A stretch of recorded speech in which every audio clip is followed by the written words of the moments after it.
क्या खाएं जिससे स्किन यंग लगे? बैंगन भरता सिर्फ टेस्टी है, शरीर को नहीं फायदा देगा। पानी ही नहीं तो कुछ नहीं। लोगों को लगता है ऑयल लगा के स्किन शाइन कर जाएगी। बोटॉक्स किसे कराना चाहिए?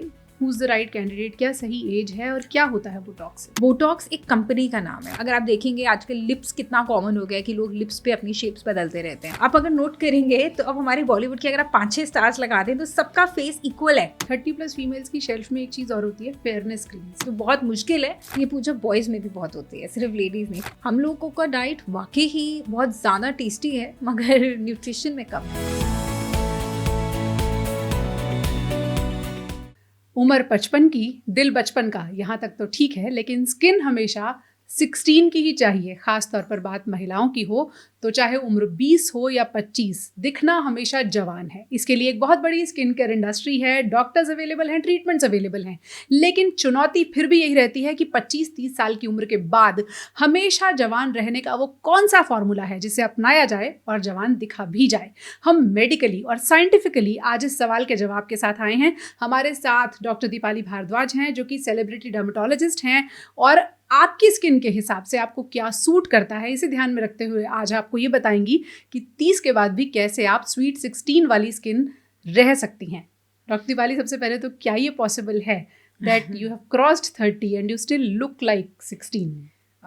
वेल पॉसिबल तो ज़रूर है and not selling any dreams and unrealistic expectations. मगर हाँ, अगर कोई बहुत ज़्यादा अपना ध्यान रखता है and anti ageing starts at 20 and anti ageing is not just कि आपने क्रीम्स लगाई। एंटी एजिंग इज़ आप क्या सोचते हो, क्या पहनते हो, क्या करते हो, कैसे सोते हो, क्या खाते हो, एवरीथिंग। अगर कोई बहुत ज़्यादा अपना हर चीज़ में ध्यान रख सकता है तो हाँ पॉसिबल है। तो बहुत मुश्किल है मगर पॉसिबल है। तो इससे पहले कि हम ट्रीटमेंट्स पर आएँ, जो बात डॉक्टर दीपाली ने कही, आप कैसे सोते हैं, कितना सोते हैं, क्या खाते हैं, किस तरह से सोचते हैं, ये सब आपकी स्किन पर रिफ्लेक्ट करता है। क्या खाते हैं कितना मैटर करता है? बिल्कुल खाते हैं, बहुत मैटर करता है। अब अगर आप छोले भटूरे और समोसे खाते हैं और आपको लगता है कि आप अपनी एंटी एजिंग कर रहे हैं और बहुत अच्छी 10,000 की नाइट क्रीम लगा रहे हैं तो आप यंग नहीं लग सकते। कहीं ना कहीं वो ऑयल आपकी बॉडी में फिट हो ही रहा है, कहीं वो सेल्यूलाइट कर रहा है, डल स्किन कर रहा है। So you have to be very particular unless and until आप वर्कआउट करते हैं। आप छोले भटूरे खाएं, आपने 1.5 घंटा वर्कआउट किया, नो प्रॉब्लम, ज़रूर खाएं। ओके, तो खाने का एक छोटा टिप तो आपने दिया, क्या खाएं जिससे स्किन यंग लगे? बहुत ज़रूरी है। रेड, येलो, ग्रीन, पर्पल, ये 4 रंग हमें अपनी डाइट में लाने हैं बेक्ड, बॉइल्ड या ग्रिल्ड फॉर्म्स में। इसका मतलब कि वो डीप फ्राइड नहीं होने चाहिए। बैंगन भरता सिर्फ टेस्टी है, शरीर को नहीं फायदा देगा। सिर्फ बेक्ड, आपको बेक्ड या बॉइल्ड बैंगन अगर आप खा पाएं तो वो आपको एंटीऑक्सीडेंट्स देंगे। पर्पल सैलेड लीव्स, चुकंदर जो इस मौसम का फल है सर्दियों का जिसमें अभी हम हैं, बहुत ही बढ़िया चीज़ है आपकी स्किन के लिए और पूरे सीजन मिलती है। स्वीट पोटैटो जो होता है वो भी बहुत अच्छी चीज़ है।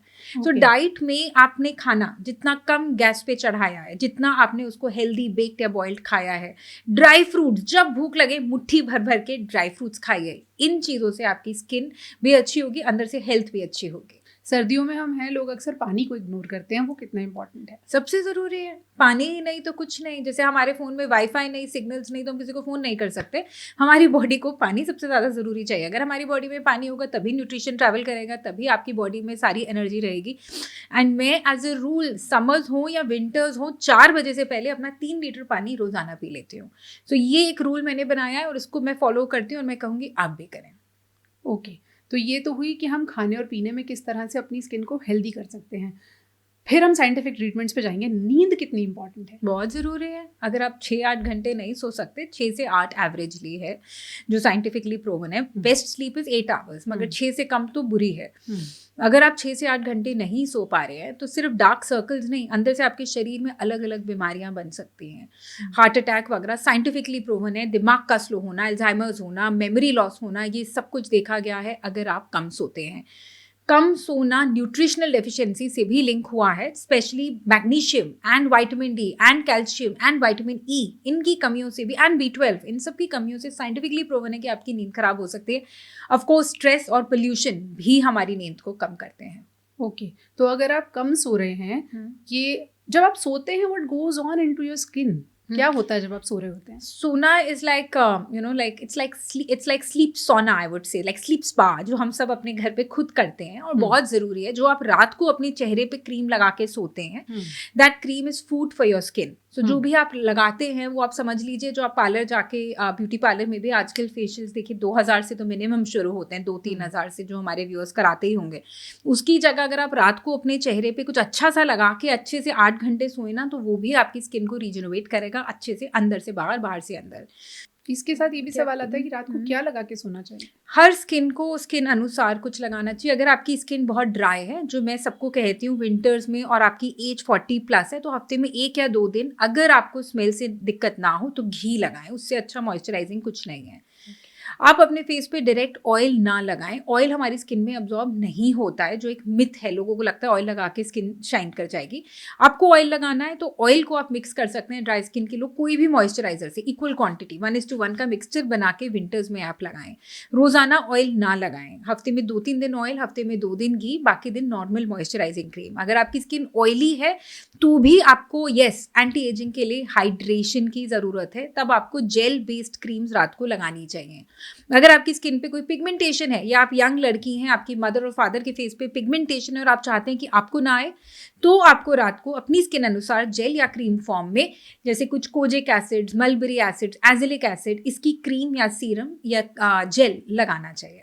Okay, it helps. बिल्कुल, इससे पिगमेंटेशन भी प्रिवेंट हो सकती है। अगर आपकी स्किन पे डल स्किन हो, आप कम सो पा रहे हो, स्ट्रेस्ड आउट हैं, ब्रेकअप हुआ है, या कोई भी टेंशन है आपकी लाइफ में इस वक्त, तो आप वो लगा सकते हैं, आपकी स्किन पे ग्लो रहेगा। 30 के बाद हम देखते हैं कि लोग सप्लीमेंट्स की तरफ भी जाते हैं फॉर डिफरेंट रीजंस। उसमें से स्किन भी एक रीज़न है। विटामिन ई सबसे ज़्यादा पॉपुलर है। किन लोगों को सप्लीमेंट्स की ज़रूरत है और क्या वो सप्लीमेंट्स खुद से चूज़ कर सकते हैं, since there are so many Instagram reels जो आपको बताती हैं आप ये खाइए या ये कैप्सूल तोड़ के लगा लीजिए? पूजा, सप्लीमेंट्स की ज़रूरत ऑलमोस्ट सबको है जो अपनी डाइट को ठीक नहीं रख पा रहे आज की डेट में, बिकॉज पोल्यूशन इतना है कि हम वो पोल्यूशन वाली सांस सब ले रहे हैं, तो हमारी बॉडी में कितनी अब्जॉर्प्शन हो रही है। क्या हम सबको दही मिलता है सनसेट से पहले? क्या हमारी बॉडी में प्रोबायोटिक्स, पेट के अंदर बैक्टीरियाज अच्छे हैं? हम में से किस किस में, मैं खुद ही जितना भी ज्ञान दूँ, मगर हफ्ते में 1 या 2 दिन में बाहर का कचरा पट्टी, रोड साइड खाना खा ही लेती हूँ। मुझे गोलगप्पे का पानी चाहिए साल भर। अगर आप मेरी तरह हैं तो हाँ, सप्लीमेंट की आपको ज़रूरत है। अगर आप बहुत न्यूट्रिशन का ध्यान देते हैं, अगर आप बाहर का कचरा पट्टी नहीं खाते हैं, आप अपने घर का देसी घी या ऑलिव ऑयल या कोकोनट ऑयल में बना हुआ, सरसों ऑयल में बना हुआ अच्छा हरी सब्जियां, 2 दाल और दही रोज़ खाने का आपको टाइम है, जो प्रोफेशनल्स के लिए मुश्किल हो जाता है, तो yes, you need to take, you don't need to take supplements. Number 2, vitamin D deficiency is a silent epidemic today. Nobody is talking about it, मगर विटामिन डी डेफिशिएंसी की वजह से नींद खराब होना, सिर्फ हड्डियों की बात नहीं करते, नींद खराब होना, बालों का गिरना, नेल्स का ब्रिटल होना, स्किन डल, डिहाइड्रेटेड लगना, और विटामिन डी की कमी से बाकी बॉडी में विटामिन कम हो जाते हैं। विटामिन आर वेरी इंटरेस्टिंग, ये आपस में भी इंटरेक्ट करते हैं। एक विटामिन कम होने के बाद ठक ठक ठक ठक बाकी गिरना शुरू हो जाते हैं बॉडी में। बहुत कॉमन है। विटामिन की बात कर रही हूँ, आयरन की नहीं कर रही हूँ। विटामिन डी के बाद आपका सेलेनियम, जो ट्रेस मिनरल्स एलिमेंट्स है, जिंक है, B12 है, ई है, ये सब धीरे धीरे कम होता है, कैल्शियम है।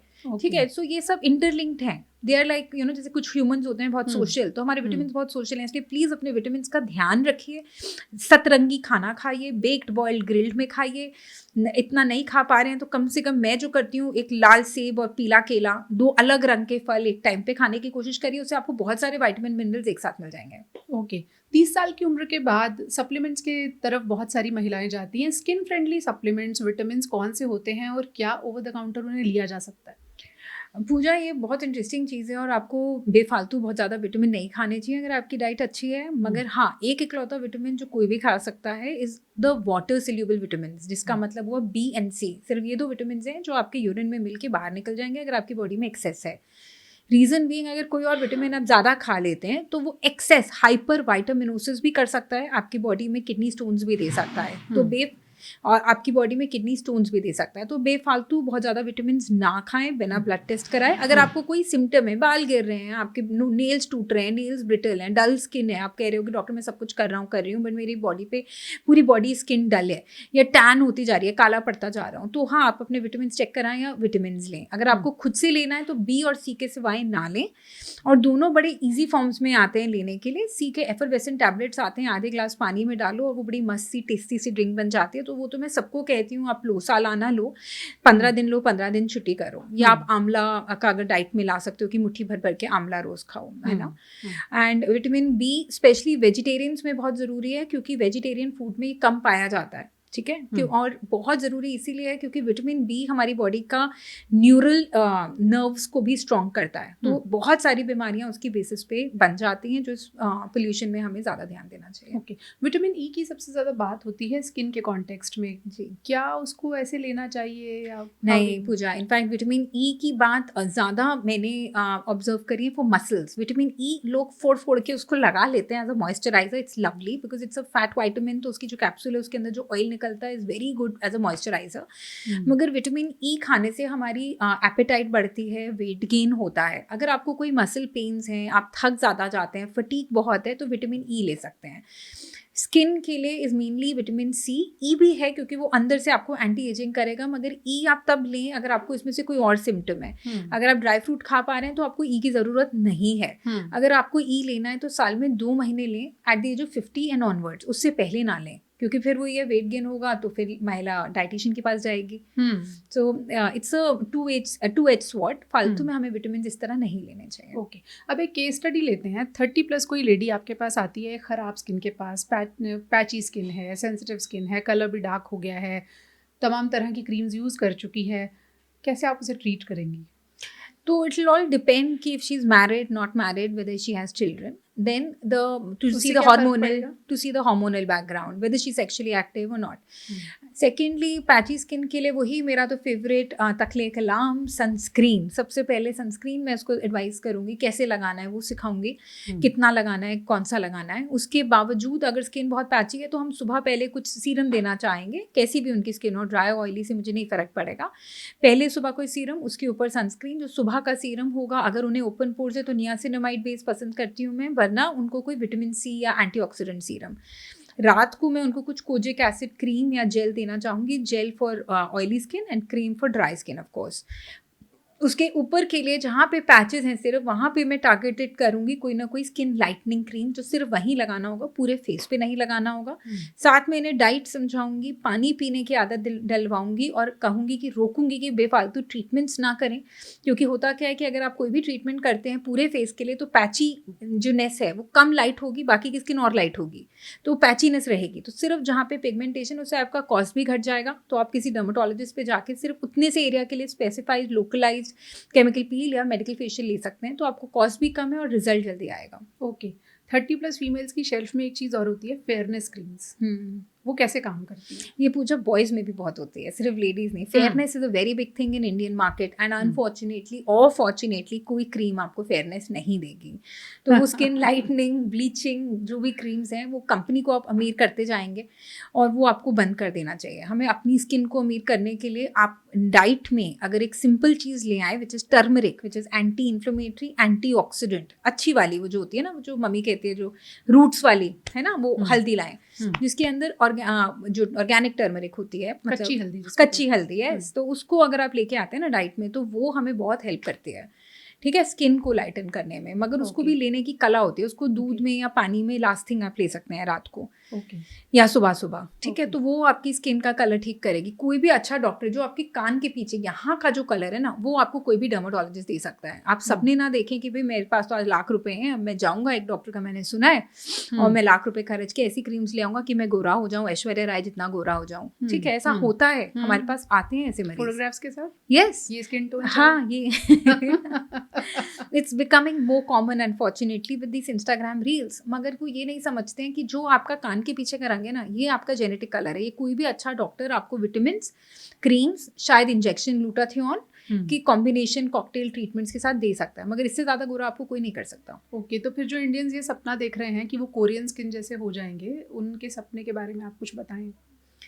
प्लीज़ आप इस तरह मत सोचिए। और इनफैक्ट कोरियन स्किन जो है वो उनको जेनेटिकली भी बहुत एडवांटेजेस हैं और उनकी डाइट मैं आपको बता रही हूँ बहुत अच्छी होती है, हम लोगों की जैसी बिल्कुल नहीं होती। I have been to Korea and I have seen what they eat. So Korea में आपने गोलगप्पे, टिक्की, चाट ये सब नहीं, सवाल ही नहीं उठता। आई डोंट नो वो तेल यूज़ भी करते हैं कि नहीं, वो पानी में बनाते हैं सारा खाना, इमेजिन। और सालों से। सो जस्ट इमेजिन, उन लोगों की डाइट हमसे कंपेयर ही नहीं हो सकती। बटर ज़रूर लेते हैं वो, but then there butter is not like our butter, so it's everything is much healthier. हम लोगों का डाइट वाकई ही बहुत ज़्यादा टेस्टी है, मगर न्यूट्रिशन में कम है। Okay, last question. हमेशा जवान दिखना है जिस महिला को, उसको 30 के बाद क्या नहीं करना चाहिए? स्मोकिंग, स्ट्रेस, सन बेदिंग नहीं करना चाहिए, स्माइल जबरदस्तान, वो जो कल होना हो शाहरुख खान वाला 1 2 3 so keep smiling along with your sunscreen. Okay, Thank तो you. मुस्कुराते रहिए, आप जैसे भी हों खूबसूरत दिखेंगे, मुस्कुराहट इसकी गारंटी ज़रूर देगी। हमारे साथ जुड़ने के लिए बहुत बहुत शुक्रिया। We'll come again with the questions that viewers may have. Thank you so much. Thank you.